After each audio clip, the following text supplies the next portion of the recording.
All right, I'm going to go ahead and begin. Firstly, thank you very much to everyone for joining. This is the inaugural webinar for our Building Native Agriculture series. The specific webinar is Sowing the Seeds of Growth Through Capacity Building. This webinar is held in association with Chris Roper and his organization. And so I want to thank you very much, Mr. Roper, for coming to work with NAAF and in doing this webinar with us. So first things first, I just want to let everyone know that if you have any questions, that there is a dedicated question and answer function within Zoom. If you go to the bottom of your screen, you will see a button that says Q&A, and that is where we will be taking questions. So as we begin to answer your questions, they'll begin to show up for everyone. If you'd like to ask a question anonymously, you are able to do that as well. First, I'm going to introduce our CEO, Tony. Welcome, Steve. Hello, everyone. My name is Tony Steinger McLaughlin, and I'm calling in from Eastern Washington and my homelands. I'm a member of the Colville tribe. We here at NAAF just want to welcome you all. This is our inaugural event, but it will be ongoing. And we hope to, in the near future, be announcing even more resources and webinars that we can offer to not only our grantees, but to Indian country in general. So this first session, we are very fortunate to have this group that we're working with and Chris Roper leading that effort. It's really easy to talk about how to do something in Indian country or business development, but it's different to talk to someone who's actually done it.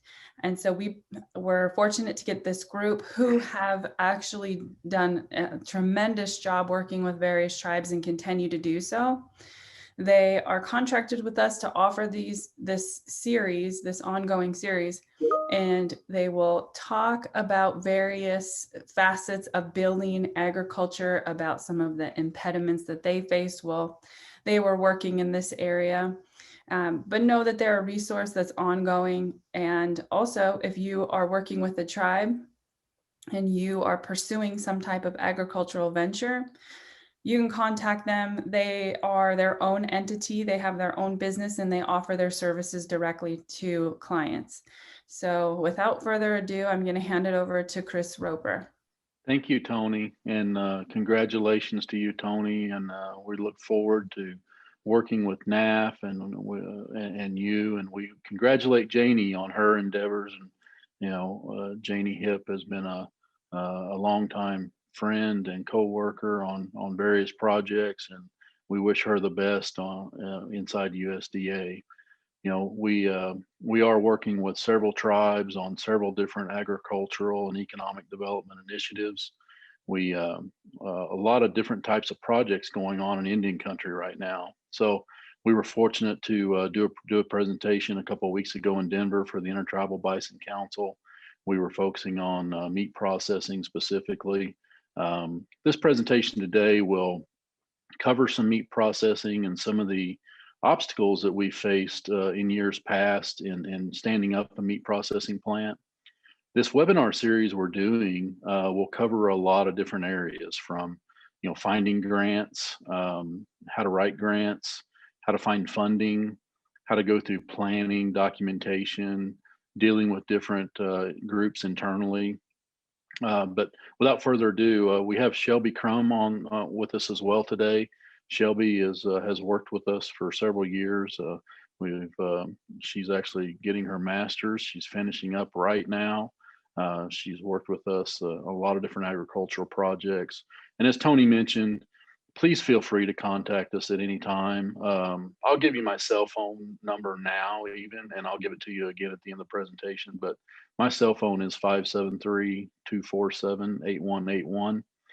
Feel free to text or call anytime. And, we'll try to help you through any project that you've got ongoing. But we'll go ahead and move ahead, Graham, to the next presentation. We'll start, one of our main subjects today is, strategic planning and feasibility of a meat processing plant, and trying to figure out what your actual needs are. We've dealt with tribes that are really ambitious and have started plants and without really knowing exactly what they were going to produce. We've also worked with tribes that know exactly what they want, and they've done a feasibility plan. They have the goals set, and having that firm plan before you even break ground can make things a lot easier for you. Dealing with some of the funding that's came out with USDA over the last year, that can make things a little bit hectic as well. And I know a lot of tribes were trying to get some initiatives put into place before year end last year. And a lot of folks were successful with that. And we congratulate those tribes as well for completing those projects, opening new facilities, and building capacity for themselves and for their tribe members. It's an exciting time in Indian country. One of the first things that we want to talk about is the food sovereignty assessments. A lot of the tribes we deal with and work with are not really familiar with food sovereignty assessments. And we've been fortunate to go through a few of these assessments with different tribes.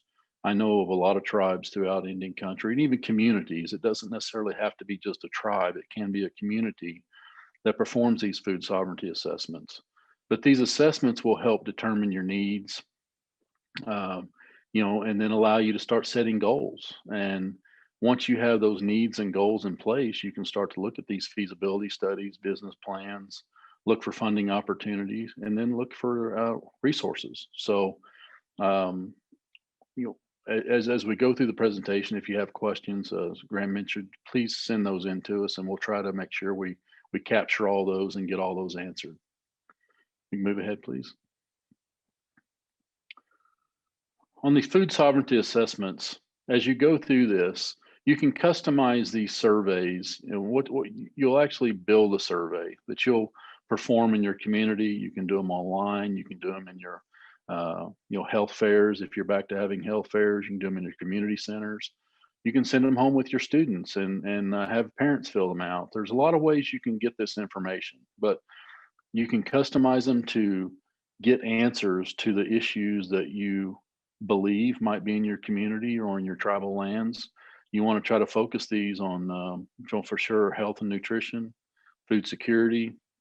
You want to see what your people determine and what their feelings are on traditional foods, agricultural practices, food system awareness.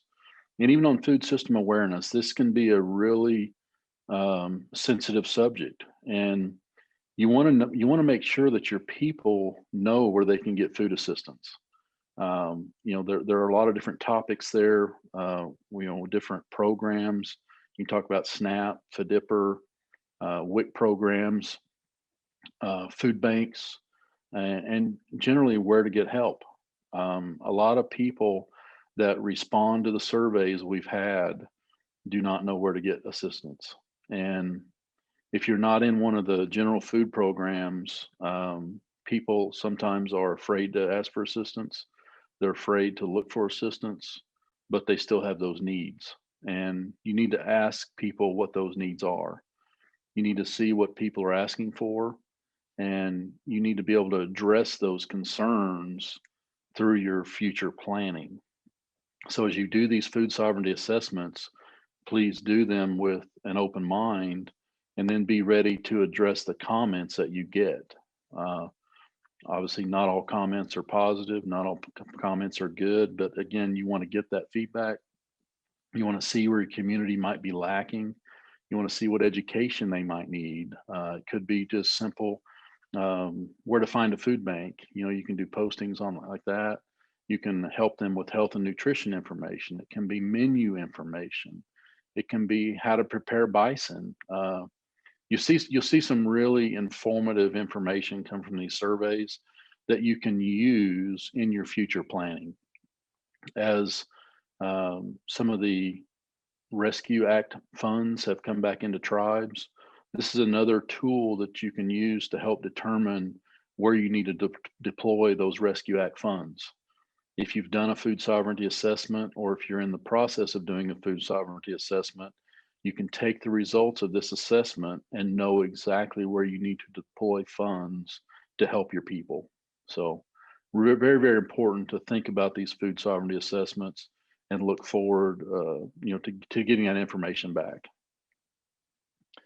If you want some sample assessments, when we get to the end of the slideshow, we'll give you a few resources on those as well. So, but again, you're welcome to reach out if you need some samples, and we can also share some of the tribes and tribal organizations that can help set those assessments up for you, or give you a list of questions that you should for sure think about.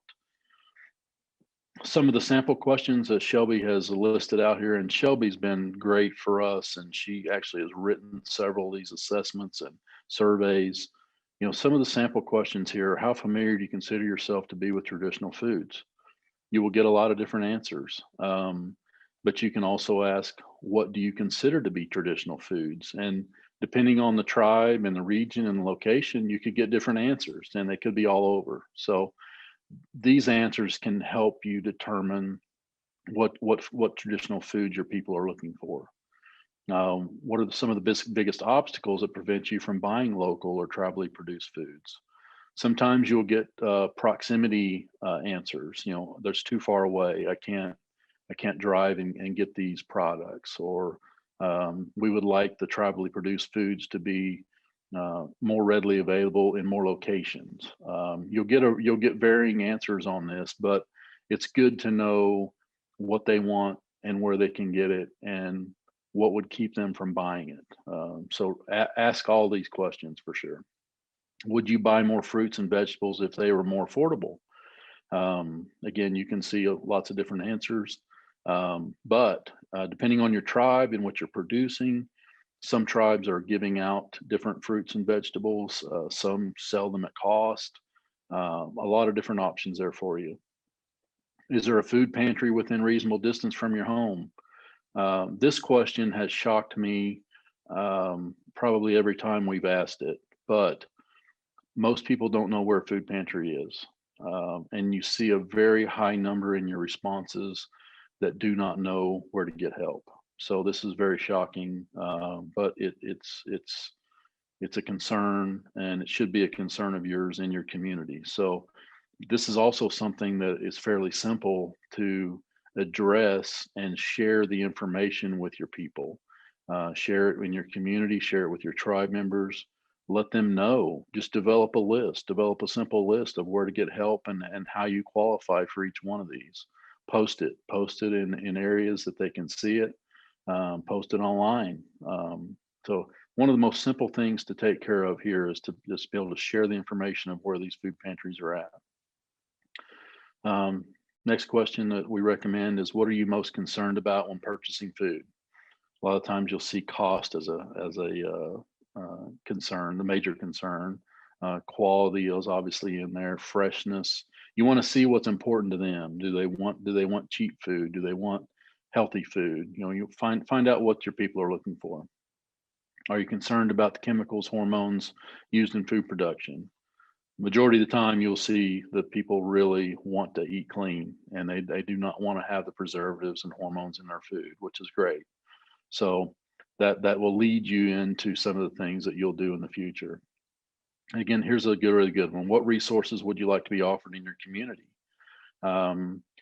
A lot of this can be education, and we've had some really great answers in the past. Some of it has been recipe sharing on different foods, how to grow foods, how to can foods, how to freeze dry, how to do any number of things. So please ask these questions and then take the feedback you get. Most of the questionnaires we do are in the 50, 60, 70 questions. You want to get with your tribal leadership, your community leaders. You want to make sure you're asking the questions that help make a difference and help make a difference in your community and tribe members' lives. So please get with us if you need assistance with that. Next slide, please.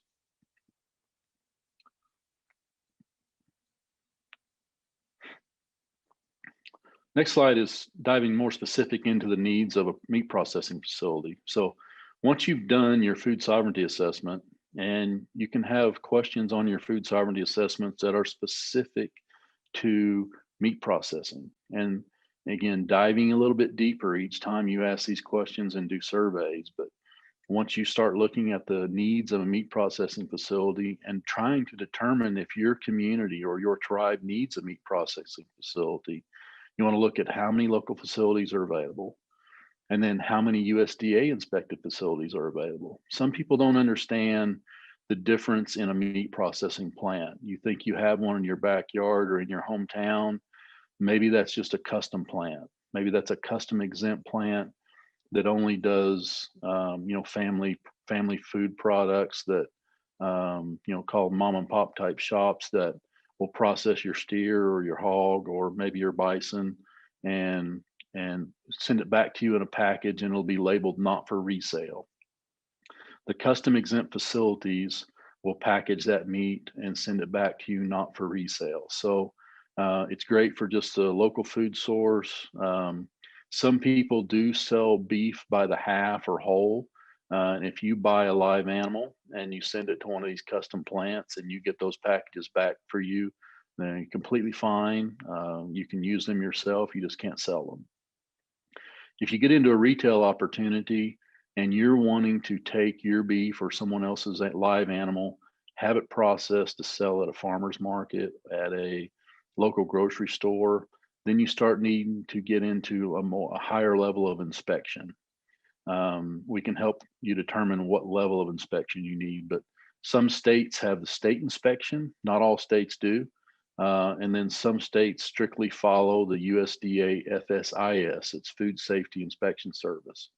So those FSIS guidelines and the USDA inspected facilities will allow you to cross state lines.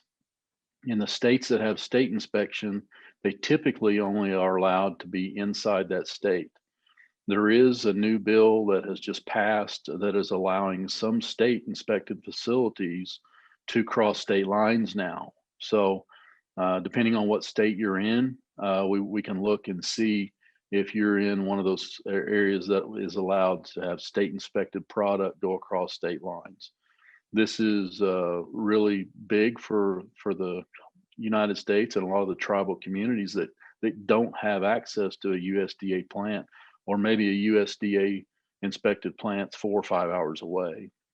So really look at that. If you have a meat program right now and you're looking to get that product out to people, sell it, or move across state lines, really pay attention to what state you're in, and let's look that up and find out if you're in one of those states that's allowed now. How many animals do you currently process? So if you're a small producer or a tribal producer, you want to look at the type of animals you produce, how many, and what the end goal of that animal is. Where's that animal going to end up? If it's going to end up in your personal freezer, in the grocery store, farmer's market, if you want to sell to restaurants, if you want to have specific cuts, we need to know all these things to determine the type of processing facility that you need to be into. If you're going to have a cooked product, if you're going to make jerkies, meat sticks, all these kind of things, we need to think about that and look at that as the type of facility that you would be into. Next slide, please. Here we dive into that a little bit more and determining the goals of the meat processing facility. How many different types of species do you want to do in your plant? Once you determine what type of plant you're looking at, you want to determine what all you're going to do. If you're going to do beef, bison, pork, if you want to do some goat, lamb, if you're looking at elk, if you're looking at wild boar, all of these animals, all these species have some different requirements. If you're going to do deer, there's some different requirements. Some tribes are looking at multi-species, and they also want to do wildlife. This really gets complicated sometimes if you start trying to mix the different animals in the same facility. Some facilities are looking at poultry operations. Poultry has to be treated separately. Wildlife is separate. And then, of course, beef, bison, pork are separate. So we need to really evaluate everything you want to do. We have to think about what you want to make in that facility. We have to think about who the facility will serve. And a lot of the different cuts that you try to make, a restaurant cut versus a family farm or a family of 4 are going to have packaging requirements that are different. And those different packaging requirements will require you to look at different types of packaging equipment. So if you're doing some big bulk packs for a restaurant or an institution per se, that's a total different operation than what you might do for a family operation or family custom process. The grocery stores, farmers markets, schools, they all have different requirements. And again, we always recommend that before you ever schedule a day for that animal to be harvested, you want to know where that meat's going and who is that end user. Because until you know how that animal is going to be cut, you don't know how it's going to be packaged, labeled. You don't know the inspection requirements that it's going to take. If you want to sell to a particular chain store, for example, some chain stores have different inspection requirements. And even though that facility might be a federally inspected meat processing facility, that chain store may not accept that solely. They might require a third party, which is highly likely. If you think you're going to start a meat program and you just sell it to a large grocery chain, more than likely they're going to require a third party inspection to come in and verify that that plant meets certain criteria. Again, totally separate from FSIS rules. So again, we really need to dive into all the specifics, and this can even be for your customers. Even if you're not the processor of that or the end user of that animal, or you don't necessarily own that animal, if you're going to do processing under inspection for outside customers, you have to know what that outside customer is going to do with that product also. You have to think about their labeling procedures, packaging procedures for them, and then the third party inspection requirements that could be necessary. So next slide, please. Feasibility studies. This is interesting, and there are a lot of different groups out there that can do the feasibility studies for you. We don't personally do those ourselves, but we can definitely guide you to different groups that do.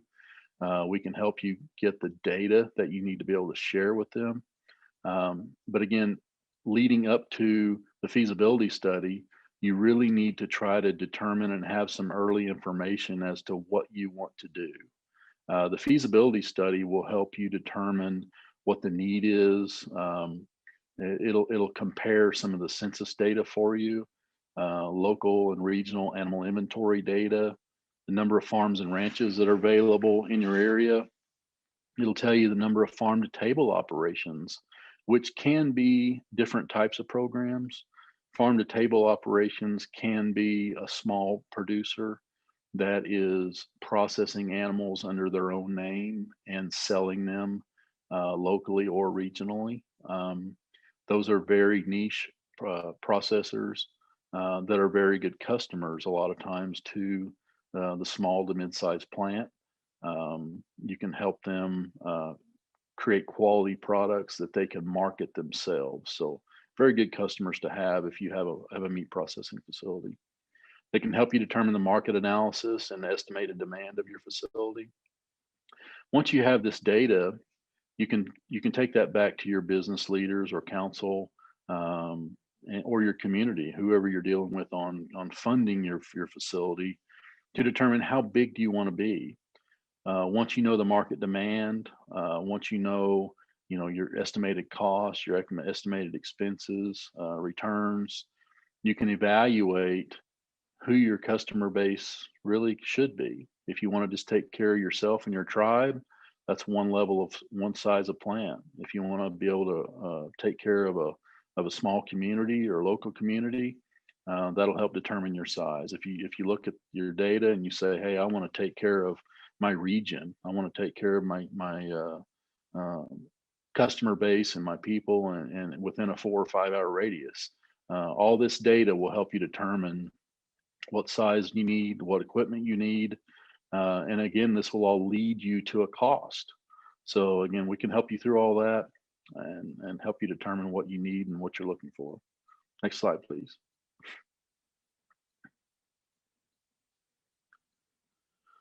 Business plans. These can be interesting, but again, we need the feasibility studies. It's very helpful if you have the food sovereignty assessments so that you can lead up to these business plans. Once you know a size, a facility that you're looking to build, that makes it a lot easier to determine how much it will cost. We need to help look at a site location. We need to look at your infrastructure. We need to look at employees and do you have employees available? Some of the remote areas that these plants go into have trouble getting labor. And so you want to make sure that you're in an area that has a good labor pool.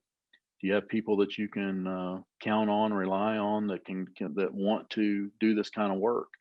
It's hard to train these people that work in meat plants. It's hard to find them. So a lot of different colleges and community colleges around the nation are trying to get some certificate programs for meat processing. And there's really an effort to build more capacity with labor on meat plants right now too. So hopefully you're in an area that can capitalize on that and can help make that labor burden easier to take on. The cost to operate and the cost to build really depend on each operation that you're going to do in that facility as well. Again, as we talked earlier, you really needed to know what products you're going to make. If you're going to just do harvest and packaging, those are just a couple of operations. If you're going to do any type of cooking or smoking, that's another operation. If you're going to do retail packs for customers or for grocery stores, those are operations you have to think about, and all that adds up to cost. So each piece of equipment that you need to go into that facility will take some space, and this will all determine how big of a building you need. And this will all determine how much it will cost to operate and how many employees it will take. And then you can look at where the funding will come from. So again, you can see a pattern here that you really need to know what you're doing and how you're going to do it to really have a better chance of getting that cost estimated properly up front and knowing how much it'll cost to operate. We've seen operational costs fluctuate from different regions. If you're in a region that has lower electricity rates, by example, electricity rates can be high in some areas and really cheap in others. If you're in one of those higher rate areas, you're looking at a lot of refrigeration, a lot of electricity usage, which is going to add to your monthly electric bill. So I want to think about that. And we can also look at some of the types of heating you might have for the rooms that actually will have heat or cooking or smoking. You really want to evaluate all the infrastructure. When we talk about infrastructure, it's not just land. You need to have three-phase power available. You need to have water available. And when we talk about water, these facilities take a lot of water to operate. And as a general rule of thumb, you're probably going to need around a 6-inch water main coming to your building. And you need to make sure you have some redundancy in case one system goes down. What happens if you just shut off water to the facility? Do you have a backup, or do you have a tank? Electricity. If your electric goes off, do you have a generator, or can you plan for a generator? Sewage is a big one. There's a lot of areas under scrutiny right now when it comes to meat processing plants and what happens with their waste. The water that comes off of those facilities needs to be planned for and designed for. There's a lot of public utilities that do not want that blood in their systems, and they do not want to try to treat that blood. It really messes up the biology and chemistry in a typical wastewater treatment facility. So we need to be able to plan that wastewater design and figure out what to do with it. Well, in different areas, you have different opportunities to get rid of the hides that come off these animals, the offal that comes from these animals. So all these things need to be thought about with your location. So a lot to think about before you build a plant. Next slide. Another thing on the infrastructure that you really, and most people don't think about this, but a lot of the high-tech equipment that is going into these meat processing plant requires internet, and the computer software that it takes to run these facilities has to have internet. So if you're in a rural area and you don't have internet, it makes it very hard to operate these facilities for a lot of reasons. So if you're in an area that's looking at broadband projects, this can all tie together as a needs assessment. So please think about the broadband and the reliable internet when you're thinking about a meat processing plant. Talk about planning the plan. It takes all of the information that we've already talked about to really develop a strong plan, and not just a floor plan, but a business plan. You want to look at who your customer base is, what your potential revenue is coming back into the facility, what your overall expenses are to build the facility and to operate. And then as you're developing the floor plan, you have to be thinking about, am I taking care of all these customers? Am I able to take care of my employees? Am I taking care of my tribe members? But then, do I have a floor plan that I can afford to operate annually for years to come? You want the floor plan to be efficient as possible. You want it to flow good. You want it to have as many efficiencies as possible. You don't want to overbuild refrigeration, or you don't want to necessarily overbuild because you're gonna see that in your monthly utility costs or rent payments or loan payments. You really have to evaluate all these different scenarios to make sure you're building the right facility. And once you have a good plan for a good facility, you can go to implement that plan. Next slide. And once you're implementing that plan, you'll have the tools necessary to figure out what your firm costs are. So when you're looking at funding and building business plans, if you have the data that we're talking about already in place, it makes it a lot easier to go find funding. It's harder to really shoot from the hip, so to speak, and know how much these facilities are going to cost. So if you want to build a facility and say, I want to go find $1 million, well, the people giving you $1 million are going to want to know what you're going to do with it. So we really need to think about, and we're going to dive deeper on our next webinar on the third Thursday of July on grants and grant funding and grant writing. But you have to have a good plan before you go after any grant. There are some tribes that are still have some CARES Act funds that they're spending and looking at spending on meat processing or food processing. The American Recovery Act funds, a lot of that's being rolled out now, and tribes are thinking about what to do with that, and implementation on meat processing is a possibility for some tribes. And you need a plan. You need to be able to express this plan in writing to your leadership or to the funders of how this is going to operate, how much it's going to cost, and how it's going to be managed day to day. Tribal funding. I deal with a lot of different tribal leadership. Tribal leadership wants to know that if they make a commitment for a certain amount of dollars, that commitment is going to get the facility open, and then the facility will stand on its own. You want to be able to get people trained, operate the facility, and be able to have firm commitments on how that facility will pay for itself for years to come. There's some more grants coming out here very soon. I encourage everyone to look at the USDA grants, specifically HUD. You should see some new HUD grants coming out very soon. Rural Development has grants available periodically. We can help look at that with you. Depending on the time of the year, you'll see different types of grants that get issued throughout the year. If you're working with us, we try to commit to a grant schedule. We'll help you produce a grant schedule. ones that we feel can meet your needs and fit your goals of your tribe or your community.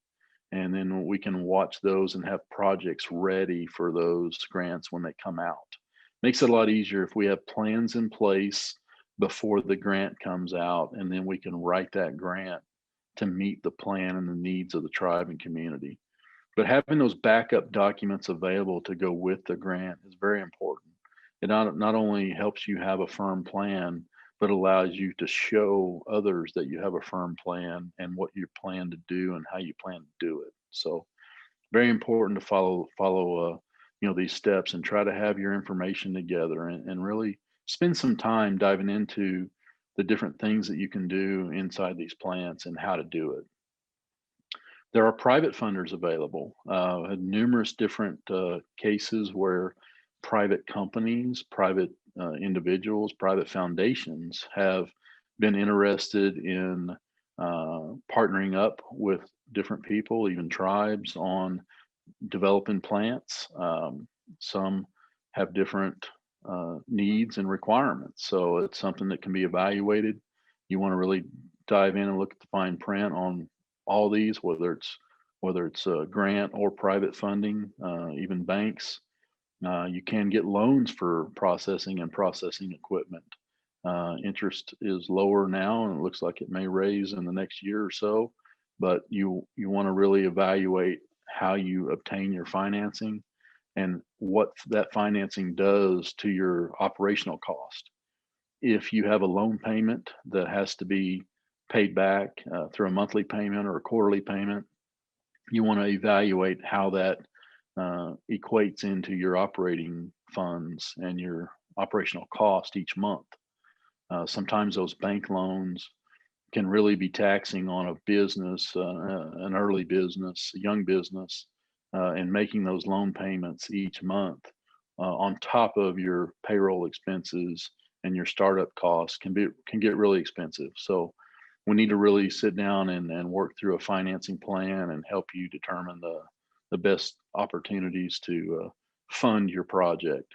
Obviously, the grants and government money that you can get would be your best scenario. Anytime you can start that business with zero debt, the better off you'll be. So, next slide. Some of the resources shall be listed here. The Building Native Agriculture webinars. Again, this is the very first one. I think we have 12 total that we'll be doing over the next year. So please sign up for those. The next one will be on grants. The Food Sovereignty Assessment Tools, First Nations Development Institute, Shelby listed that one as a great resource.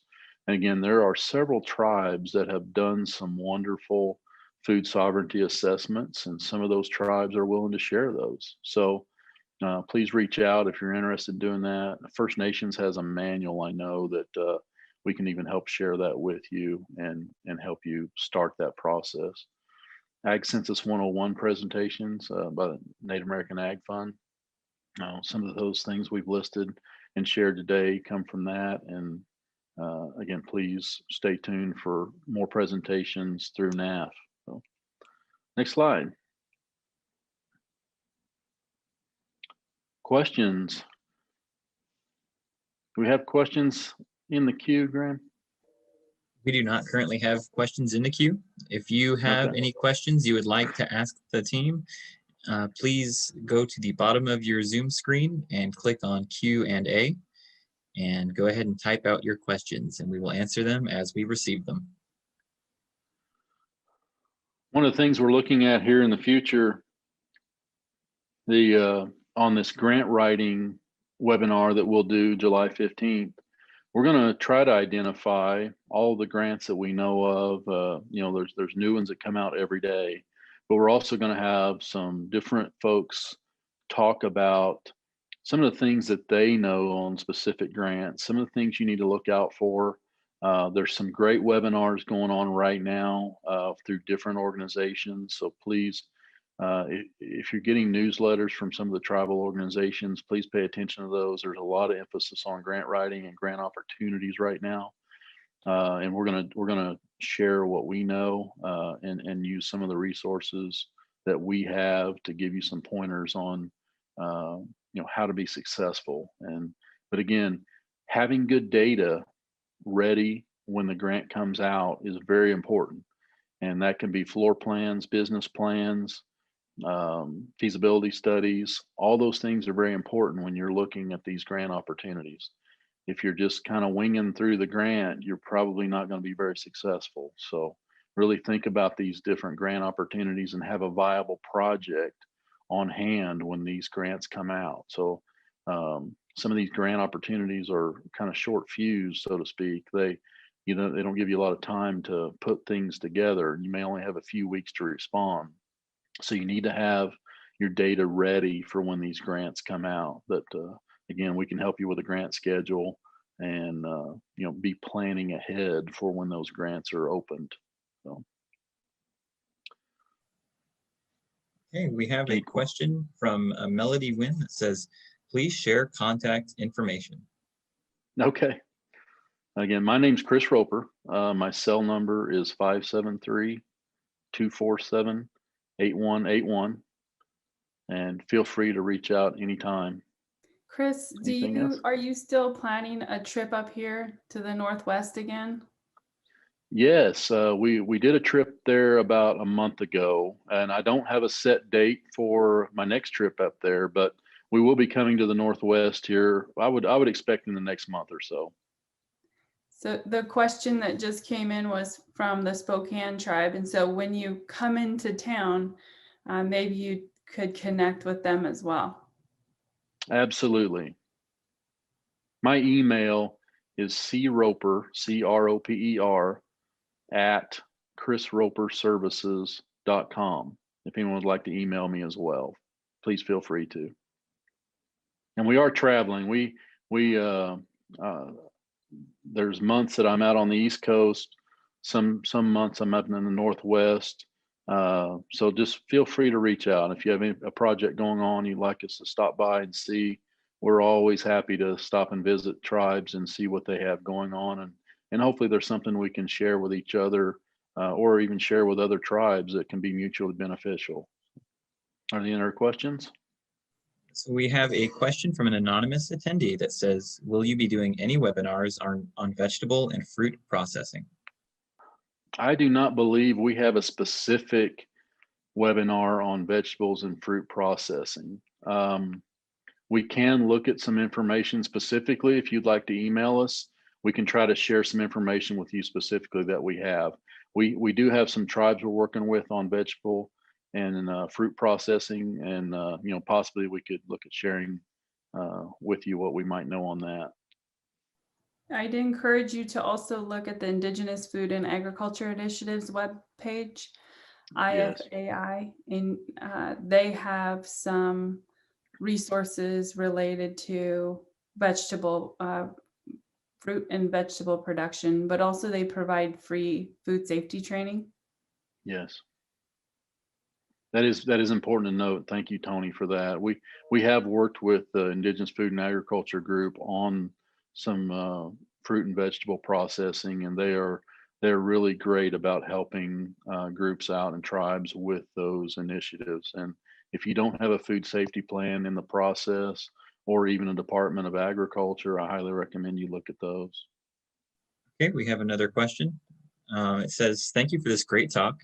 Have you ever worked with urban nonprofit organizations that are starting up their own farm? If so, what are some ways food sovereignty assessments have helped with meeting in tribal requests? Thank you.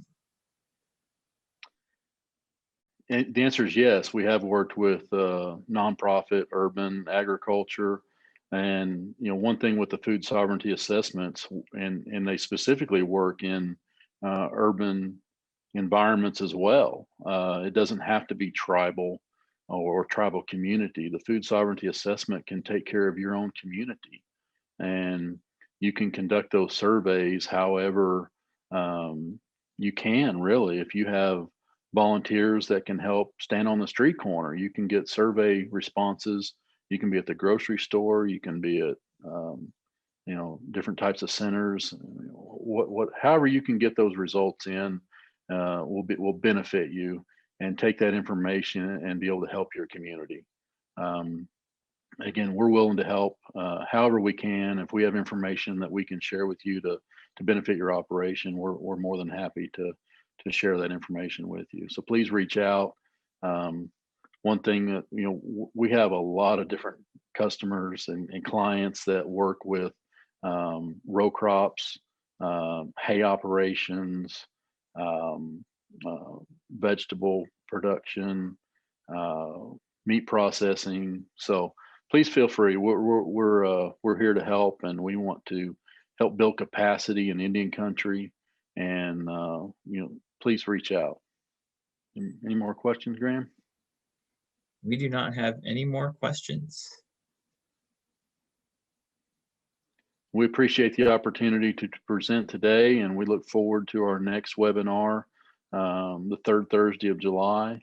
And please sign up for that one. And again, my email is croper, CROPER, at chrisroperservices.com.